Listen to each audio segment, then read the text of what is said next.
கர்த்தருக்குள் பிரியமானவர்களே, மே 23 இன்றைய பனித்துளிகளின் தலைப்பானது தேவ கிருபையில் வளருதல். வசனம் 2 பேதுரு 1 அதிகாரம் வசனம் 5-7 வரை. தேவ பக்தியோடு சகோதர சிநேகத்தையும் சகோதரி சிநேகத்தோட அன்பையும் கூட்டி வழங்குங்கள். தன்னுடைய வாழ்க்கையை முழுமையாக கிறிஸ்துவுக்கு ஒப்பு கொடுத்த ஒரு பிரபல ஆங்கில பிரசங்கியார் சார்லஸ் ஸ்பர்ஜன் தன் 19ஆம் வயதில் போதகரானார். வெகு விரைவிலேயே பெரிய நற்செய்தி கூட்டங்களில் பிரசங்கித்தார்.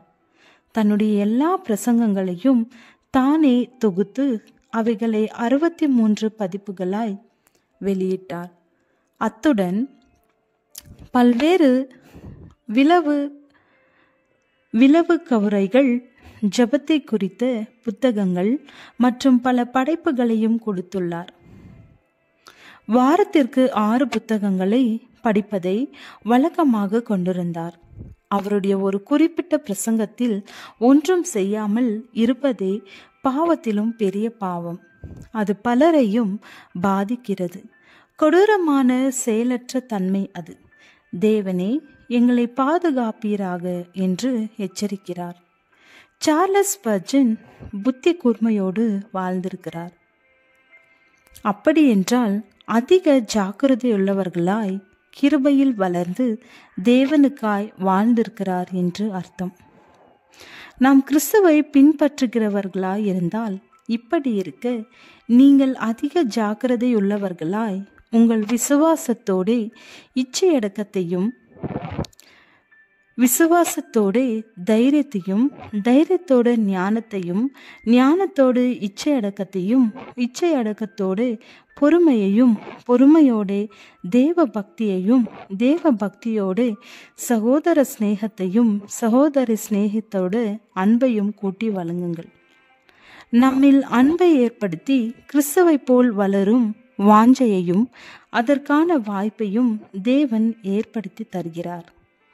வாழ்க்கையின் நோக்கம், திறமைகள், ஆற்றல் ஆகியவற்றில் நாம் அனைவரும் ஒருவரிலிருந்து மற்றவர் வித்தியாசப்படுகிறோம் என்பதினால் சார்லஸ் ஸ்பர்ஜனை போல் நாம் இருக்க முடியாது. ஆனால் இயேசு நமக்காய் செய்ததை புரிந்து கொள்ளும் போது ஜாக்கிரதையாகவும் உண்மையாகவும் வாழ நாம் தூண்டப்படுகிறோம். அவருக்காய் வாழவும் அவரையே சேவிக்கவும் தேவன் நமக்கு கொடுத்த ஆதாரங்களினால் நாம் பலப்படுத்தப்படுகிறோம். சிறியதோ பெரியதோ நம்முடைய முயற்சிகளை தேவன் தம்முடைய ஆவியானவராலே அதிகபூர்வமாக அங்கீகரிக்கிறார். கிறிஸ்துவில் வளர உங்களுடைய எல்லா முயற்சிகளையும் எவ்வாறு ஜாக்கிரதையா பிரயோகிக்க போகிறீர்கள்?